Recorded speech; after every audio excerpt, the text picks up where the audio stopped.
അപ്പം ഞാനിന്ന് ക്ലാസ്സിന് പോകുമ്പോൾ തലപ്പുറം പറ്റിയപ്പോൾ തന്നെ ഉച്ച ആയതുകൊണ്ട് തന്നെ നടന്ന് ക്ഷീണിച്ചതായതുകൊണ്ട് ഒരു മോരും വെള്ളം കുടിക്കാമെന്ന് വെച്ചു. അങ്ങനെ ഞാൻ നേരെ എൻ്റെ ഫ്രണ്ടിനെ വിളിച്ചിട്ട് പറഞ്ഞു, നേരെ പൂജ സ്റ്റോഴ്സിൻ്റെ അടുത്തേക്ക് വന്നു പറഞ്ഞു.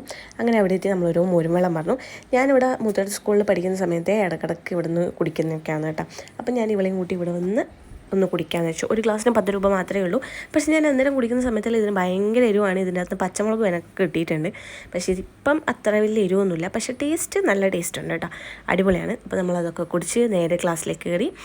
അത് കഴിഞ്ഞ് ഒരു വൈകുന്നേരം ആയപ്പോൾ ഞാൻ ഒറ്റക്കാണ് ഇറങ്ങിയത്. എല്ലാവരും വേറെ ടൈമാണ്. അങ്ങനെ ഞാൻ ഇറങ്ങി നേരെ ഇച്ചുവിനൊരു സിപ്പർ വാങ്ങാമെന്ന് വെച്ചാൽ ഒരു ബോട്ടിൽ വാങ്ങാൻ വേണ്ടി നേരെ ഒരു ഷോപ്പിൽ കയറി.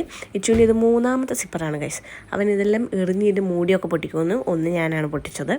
അങ്ങനെ അത് ഞാനൊന്ന് സെലക്ട് ചെയ്തിട്ടുണ്ട്.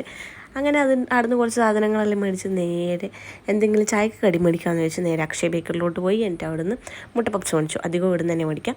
പിന്നെ ഏട്ടൻ പറഞ്ഞിട്ടുണ്ടായിരുന്നു ഒരു ലോട്ടറി നീ എടുക്കണം, അത് 400 രൂപേൻ്റെ. അപ്പം ഞാൻ പറഞ്ഞു 400 രൂപയൊക്കെ കളയാൻ എനിക്ക് കഴിയൂല, എന്തായാലും ആ പൈസയും കൊടുത്ത് എടുത്തിട്ട് എനിക്ക് ലോട്ടറി അടിക്കൂല എന്ന് പറഞ്ഞിട്ട് ഞാൻ 40 രൂപേൻ്റെ ഒരു ലോട്ടറി എടുത്തിട്ട് വന്നു.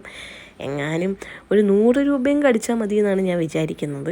അങ്ങനെ വിചാരിച്ച് ഞാൻ എടുത്തിട്ടുണ്ട്, എന്താവും എന്തോ. അത് കഴിഞ്ഞ് നേരെ വീട്ടിലോട്ട്. അപ്പം അത്രയേ ഉള്ളൂ.